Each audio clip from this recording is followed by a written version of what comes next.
Liyayikhetha igumgedlela inkosi enkulu ubhomba isithemo samampondo babamkhulu omkhulu phakade. Amen. UShembe wayeseyihambile izindawo eziningi ayekade eqale kuzo selokhu wafika kulo lelizwe lasempumalanga. Njengoba kusukela kunyaka 1930 waqala lapho kuvalelisa ehambela lezi zindawo ayekade eshumayela kuzo, wabe eseba nemizi khona eyizindawo futhi zokusontela. Njengoba wayesebuya khona phela eGospel eMzimlo, nakhona elethe ezinye eMzumbe, nakhona futhi eBheknesia eMthwalume wayesejikile khona, nakuwo umuzi waseNazaretha eMzimkhulu wayesejikile khona, kanye nakhona eNzwabithi emampondweni wayesejikile khona wavalelisa, kanye nakhona eThesalwanika eHarding eFoundation wayesebuya khona. Wafike wavalelisa ukuthi bantu bami njengoba ningibona nje na seningibona kokugcina. Waze wabuya khona emampondweni wabuyela emzini waseKuphakameni, kodwa wayengakhohliwe yilawa madoda ayekade ehlangane nawo ngesikhathi esuka entabazwe. Amadoda amathathu ayemsongele ngakho ukuthi azowubulala lo msebenzi wakhe. Enye izinto eyayimkhathazile, njengoba ayisho nokusho lamadoda ukuthi wena Shembe ungcono ngani emhlabeni, ungani uNkulunkulu ekuthandile wena, ucabanga ukuthi ungabedlula bonke abaprofethi basemandulo ababethunywe uNkulunkulu kuwo lo msebenzi wokuthi bezokwakha ibandla lakhe lamaNazaretha, leli elalihlule bona oJesu ngesikhathi sasemandulo. Wena ngabe ungcono kunoJesu, kwakushona amadoda amathathu, kanti kwakungebona abantu basemhlabeni, kwakuyiwo amadimoni. Amadimoni ayemnikeze isithembiso sokuthi ayewubulala lo msebenzi wakhe. Ayesho nokusho ukuthi uyothi uqala ufaka isithombo sifike thina sisembule. Uma uthandazela abantu ushumayela, uma uphendule abantu abayisihlanu baze bafika eshumini, abazihlanu kuyoba ngabethu. Lawo madoda phela kwakuwuye uSibaningi noSehla ngoHoloko kanye naye uMasiphula. La madoda ayekhuluma naye uShembe esemzungezile, enye ingemumva enye ingaphambili, enye ivale eceleni ngakwesunxele kwakhe. uShembe wathi esakhungethekile lapho enikezwa zona lezi ithembiso ezaziwukumesabisa, wabona la madoda esenyamalele. Ilapho-ke abona khona ukuthi iy'lwane zomhlola lezi akubona abantu. Nangempela safezeka lesi sithembiso sala madoda amathathu, njengoba uShembe wayesejikelwe nayibo abefundisi bakhe, njengaye u-Ezra Mbonambi, lona phela wayesemthumelele ngaye udadewabo ukuthi ayolinga uShembe. Phela u-Ezra Mbonambi wayesehlangene nabo abasezimishini ababethembisa ukumlekelela ukuthi kubulawe uShembe ukuze ezophatha leli bandla labaNazaretha ebese lihlanganisa nawo amabandla asezimishini libe ngaphansi kwamabandla asezimishini. Leli cebo ababelenzile babelihlanganise kahle kakhulu, ngoba babethi uma singamlinga ngentombazana siyobe siwele ngelibanzi, ngoba asikaze sambona enomuntu wesifazane. Njengoba phela uShembe wayalelwe uNkulunkulu ukuthi ahlukane namakhosikazi akhe ngalesiya sikhathi esasentabazwe. Ngalesi sikhathi amakhosikazi akhe uShembe ayeseshonile. Base bekhetha ukumlinga ngaso isipawubhede senkosazana yakubo kwa-Ezra Mbonambi. Kodwa leyo mzamo yabo ayiphumelelanga phela, ngoba leyo nkosazana yabonakala isiphuma ngesamagundane isihayiza. Bathi uma beyibuza ukuthi wenzani ubulala icebo, ngoba bekufanele umemeze ungaphakathi lapha ukuze sizongena simjuqe ngayo imikhondo. Kodwa le nkosazana yayilokhu ihayize udumo. baze babona ukuthi ibone into enkulu ehlulekayo ukuyichaza ngoba yayilokhu ithi buzani yena uShembe. Ayihlalanga isikhathi eside leyo nkosazana yashona ngayo indlela engaqondakali. Ukuthi yabonani kuze kube namhlanje asazi.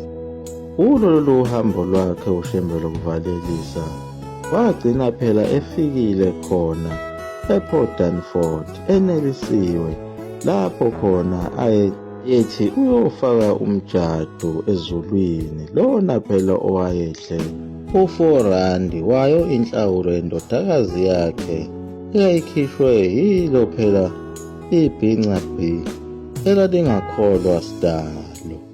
Lo waholela ukuthi leli khehla lakamjado lingakwazi ukungena emndenini futhi lingakwazi ukudlulela kweliphakade. Wafike waboshwa phambili.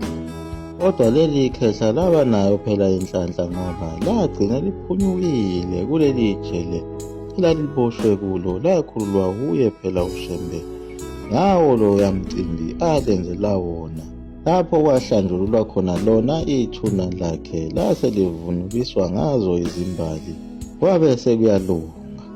Konke lokho wayekwenza ehamba nawo amakhosazana oMaMntungwa.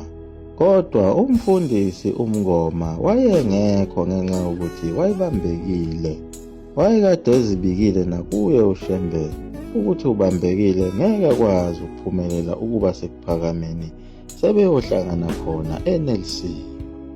Yena uEzra Mbonambi uShembe phela wagcine emnikeze indawo ukuthi akhe ahlale nabo abantwana bakhe, phezu kwakho ukuthi wayezama ukumbulala. Kodwa uShembe wayengakwazi ukumlahla uEzra Mbonambi ngoba okumntwana wakhe amphiwa nguNkulunkulu, kodwa angamzali. Bekanye naye uPeter Mnqali.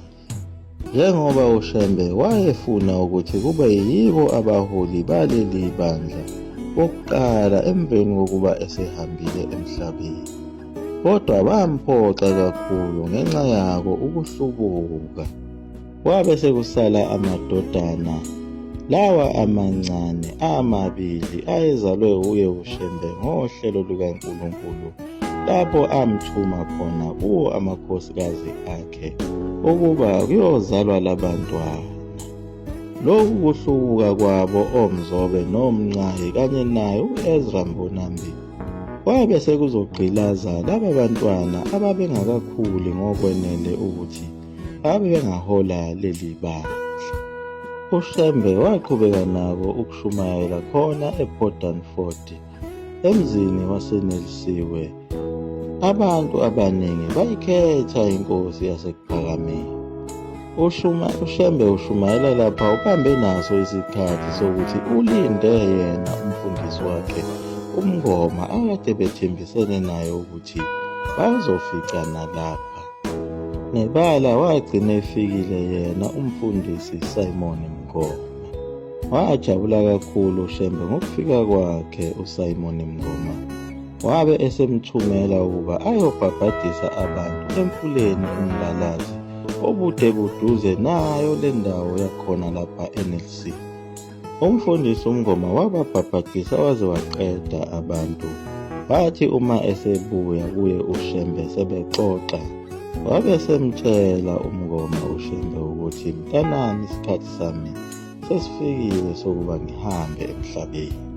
Waqhubeka uShembe wathi abantu abaningi basekuphakameni baye behlabelele bethi, we baba mkhulu, besilizwile izwi lakho, sehlulwa ukwenza. We baba mkhulu, thambisa izwi lakho. Wavele wadideka kakhulu umfundisi uMngoma ngoba phela akasazi sisihlabelelo ngoba wayengekho enkonzweni eyayivulwe kuye uShembe. Ngalesi sikhathi echaza ngamaNazaretha amaningi awabona edukile engafikanga ekhaya ezulwini. Wabe seyabuza uMngoma ukuthi sisho ukuthini sisihlabelelo. Ilapho ayesemchazela khona uShembe ukuthi amaNazaretha asekuphakameni angafikanga ekhaya ngoba indlela yabasinda. Sengikushiya nomsebenzi wokuthi uma abashumayeli bebandla lasemachumeni befika kuwe bafundise umthetho kaNkulunkulu. Uqaphele kakhulu ngenyanga kaJulayi ngoba amadimoni asuke esebenza kakhulu. Kusasa sizoqoqa imithwalo sidlulele eGibisili. Nangempela ngokusasa kwabanjalo baqoqa yona imithwalo bangena indlela bebheke khona eGibisili kwesenkosi uMagemegeme Dube. Kodwa bathi besasendleleni uShembe wakhumbula ukuthi kunomntwana wakhe bude buduze nakhona kule ndawo u-Ezra Mbonambi lapho embeke khona. Kazi uhleli kanjani umntanami? Ake sidlule khona. Badlula kuwo umuzi ka-Ezra Mbonambi. Bajabula kakhulu uShembe ukubona u-Ezra Mbonambi. Wabe semyalela ukuthi akabofika khona eGibisila empembeni ngakusasa ekuseni. Wathembisa u-Ezra Mbonambi ukufika khona eGibisili. Naye wayithokoze kakhulu ngokubona uyise onguShembe. Baze bafika khona eGibisili lapho uShembe enza khona inkonzo. Wawaphinda futhi lamazwi avame ukuwasho ewatshela amaNazaretha ukuthi sengiyanishiya manje, kodwa anginishiyi nodwa, ngishiya nabaprofethi ababili abambethe izingubo zamasaka. Laba baprofethi ababili bayizihlahla zeminqumo emibili okubhalwe ngayo encwadini yesambulo 11:3-6. uNkulunkulu uyofike yamukele ibandla lakhe kulaba baprofethi ababili.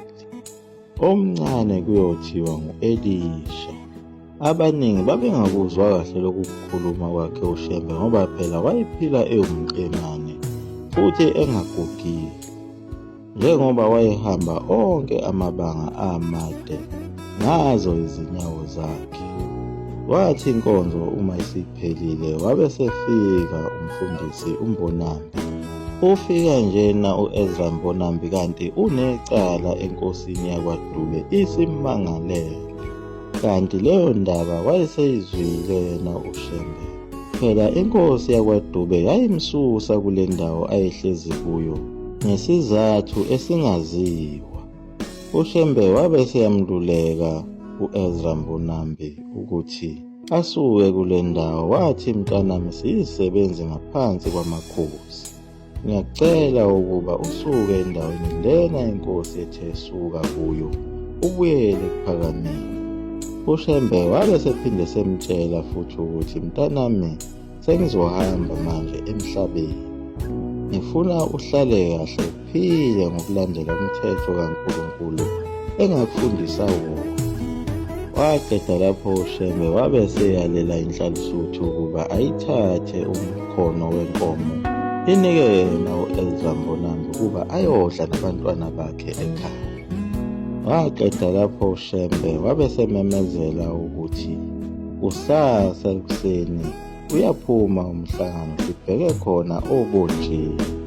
Nangempela amaNazaretha ayihamba nayo uShembe ayiqoqa imithwalo elungiselela lona uhambo olubheke obunjini. Bathi uma sebeqedile ukuqoqa babona kungcono ukuthi bengabe salala khona eGibisili, bayolala komunye umuzi wakhe uShembe okuthiwa kusebhekizitha eMadlankala. Leyo ndawo phela yayisemngceleni wayo iMadlankala nayo uGubandlovu. Lokho kwawenza ukuthi uShembe ebe nemizi emithathu khona eSikhaweni. Waphumula kanjalo uShembe nalo ibandla lamaNazaretha bephumulela uhambo oluya khona obunjini. Liyagoqela lapho ikhulumpekela mzula amafutha omkhovu 20 minutes phakathi.